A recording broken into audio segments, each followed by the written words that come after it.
তারিখের কিতাব অনুসারে ৬১ হিজরির মুহররমের ১০ তারিখে কারবালার ময়দানে রাসূলুল্লাহ সাল্লাল্লাহু আলাইহি সাল্লামের প্রিয় নাতি হযরত ইমাম হুসাইন রাদিয়াল্লাহু তাআলা আনহুকে সেই সময়কার শাসক ইয়াজিদের দ্বারা হত্যা করা হয়েছিল। আপনাদেরকে জানিয়ে রাখি যে ইয়াজিদ উমাইয়া খিলাফতের দ্বিতীয় শাসক ছিল। সে ছিল একজন অত্যাচারী, জালিম এবং অহংকারী শাসক। সে যখন খিলাফতের গদিতে বসেছিল, সে শুধু রাসূলকে অস্বীকার করে ক্ষান্ত হয়নি, বরং সে আল্লাহর অস্তিত্বের উপরই প্রশ্ন তুলেছিল। আর সে ভেবেছিল যে নবীর প্রিয় নাতি ইমাম হুসাইনকে শহীদ করার পর ইসলাম ধর্মকে সব সময়ের জন্য খতম করে দেবে।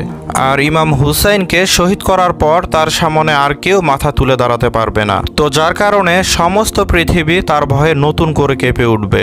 কিন্তু আপনি কি কখনো ভেবে দেখেছেন কারবালার এই ঘটনার পর ইমাম হুসাইনের শাহাদাতের পর ইয়াজিদের কি হয়েছিল?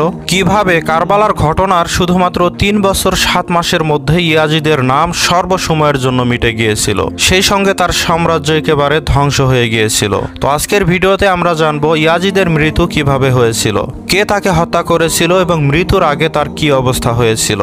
এর সঙ্গে আমরা এটিও জানবো যে বর্তমানে তার কবর কোথায় আছে। তো এই সমস্ত কিছু আপনাদের সামনে বিভিন্ন রিওয়ায়াত এবং তারিখের কিতাবের রেফারেন্সে খুব সুন্দরভাবে উপস্থাপন করার চেষ্টা করব।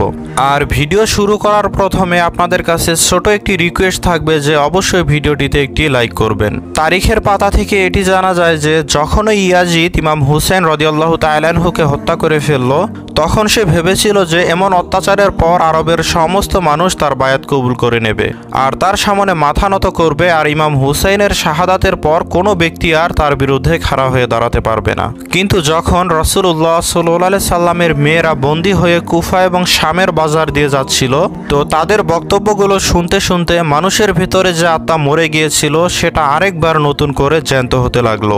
আর এমনিভাবে ইয়াজিদের বিরুদ্ধে তার নিজের দরবারের মধ্যেই ষড়যন্ত্র হতে লাগলো। সকলেই ভাবলো যে ইসলাম হচ্ছে আল্লাহ তাআলার মনোনীত দিন, মুহাম্মদুর রাসূলুল্লাহ সাল্লাল্লাহু আলাইহি সাল্লাম হচ্ছে আল্লাহ তাআলার প্রেরিত রাসূল, নবীর বংশধর আল্লাহর সব থেকে প্রিয়। যে নবীর বংশের উপর জুলুম করেছে তাকে বাদশাহ বলা সব থেকে বড় গুনাহ হবে। আর এই জন্য মদিনাবাসী ইয়াজিদের বায়াতকে অস্বীকার করলো, আর যা দেখে ইয়াজিদ মদিনার ওপরে আক্রমণ করে বসলো। বলা হয়ে থাকে যে ইয়াজিদ ৩ দিন পর্যন্ত মদিনায় ঢুকে খুব করে লুটপাট করতে থাকে। শুধুমাত্র সেটাই নয়, সে মসজিদে নববীতে পর্যন্ত নিজের ঘোড়াকে বেঁধে রেখেছিল আর আসহাবে রাসূলের সন্তানদের সাথে অসম্মান এবং দুর্ব্যবহার করতে থাকলো।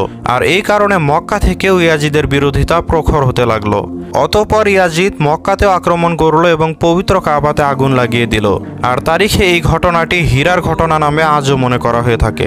ইয়াজিদের এমন কর্মকাণ্ডের পর প্রত্যেক মানুষই তার বিরোধিতা করতে থাকলো এবং তার উপর লানত করতে থাকলো। কিন্তু ইয়াজিদ যাকে নিজের বিরোধিতা করতে দেখত তারই গর্দানকে উড়িয়ে দিত।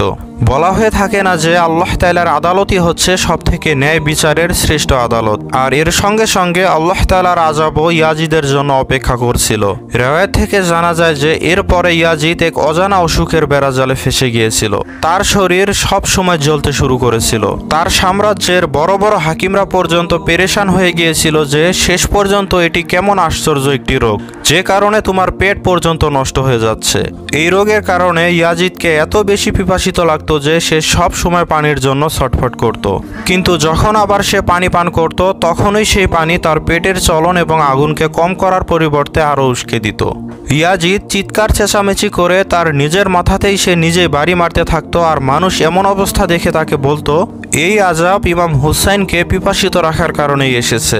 ইয়াজিদ, এখন তুই দেখ, বর্তমান সময়ের সবথেকে বড় বাদশা হওয়ার পরেও পানির এক ফোঁটা বিন্দুর জন্য ছটফট করছিস। এরই মধ্যে ইয়াজিদ নিজের পুত্র মুয়াবিয়াকে ডেকে বলল, মনে হচ্ছে এই রোগ আমার প্রাণ নিয়েই ছাড়বে, সেই জন্য আমার পরে সিংহাসনকে তুমি সামলাবে। এই কথা শুনে ইয়াজিদের পুত্র রাগান্বিত স্বরে বলতে থাকলো, এই সিংহাসনে হুসাইন ইবনে আলীর রক্ত লেগে আছে। তাহলে আপনিও কি চান যেভাবে মানুষেরা আপনার উপর লানত করছে ঠিক সেইভাবে আমার উপরেও লানত করুক? রাসূলের আহলে বায়তের রক্তে রাঙা হয়ে আছে এই সিংহাসন, এমন সিংহাসনের মুকুটকে আমি লাথি মারছি। ইয়াজিদ আশ্চর্য হয়ে তাকিয়ে থাকলো আর দরবারের সকল মানুষ আফসোস করতে থাকলো। তো সেই সময়ে আরবের খারাপ থেকে আরো খারাপ নেশাগুলিকে ইয়াজিদের সামনে উপস্থাপন করা হতো, যাতে করে ইয়াজিদ নেশাতে থাকতে পারে আর তার যন্ত্রণা অনুভব না হয়, আর সে যেন পিপাসার জন্য ছটফট না করে। অতঃপর এমন একদিন নেশাগ্রস্ত অবস্থায় সে তার সিপাহীদেরকে বলল, আমার সে বানরটি এখন কোথায় আছে, যে বানরটি আমার সাথে সব সময় থাকতো। সিপাহীরা জবাব দিল, হতে পারে সে জঙ্গলের দিকে চলে গিয়েছে। আর সেই জন্য ইয়াজিদ নিজের সিপাহীদের সঙ্গে নিয়ে বাইরে চলে গেল। তো তখনই তার ঘোড়া নিজের পিঠ থেকে ইয়াজিদকে মাটিতে ফেলে দিল, কিন্তু ইয়াজিদের পা ঘোড়াটির লাগাবে আটকে যায় এবং ঘোড়াটি দৌড়াতেই থাকে, আর ইয়াজিদ মাটিতে ঘর্ষণ খেতে থাকে।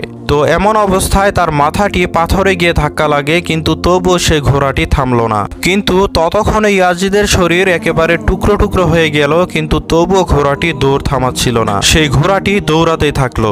তারিখের পাতা থেকে এটি পাওয়া যায় যে ইয়াজিদের সিপাহীরা যখন ইয়াজিদের লাশকে দেখেছিল, তখন তারা নিজের মুখে বলতে লাগলো, ইমাম হুসাইনের রক্তের এটি আসল সাজা।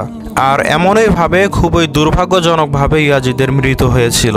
যেখানে ইমাম হুসেন রাদিয়াল্লাহু তাআলা আনহুর রওজা এখনও চমকাচ্ছে, সেখানে ইয়াজিদের কবর কোনো এক নোংরা স্থানে পড়ে আছে। কিন্তু যদি বলা হয় ইয়াজিদের কবর এখন কোথায় রয়েছে, তাহলে আপনাদের জানিয়ে রাখি যে ইয়াজিদের কবর সিরিয়ার দামেস্কের মুজুলে অবস্থিত আছে, আর সেখানে মানুষজন ময়লা এবং নোংরা ফেলতে আসে। আল্লাহর সিংহ হযরত আলী রাদিয়াল্লাহু তাআলা আনহু বলেছিলেন, কাফিরের শাসন হয়তো প্রতিষ্ঠিত হতে পারে, কিন্তু জুলুমের শাসন কখনোই দীর্ঘস্থায়ী হয় না।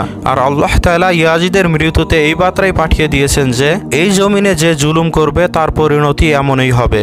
তো সম্মানিত ভিউয়ার্স, আজ তাহলে এ পর্যন্তই। ভিডিওটি ভালো লাগলে অবশ্যই আপনার ফ্যামিলি এবং প্রিয়জনের মাঝে শেয়ার করে দিন।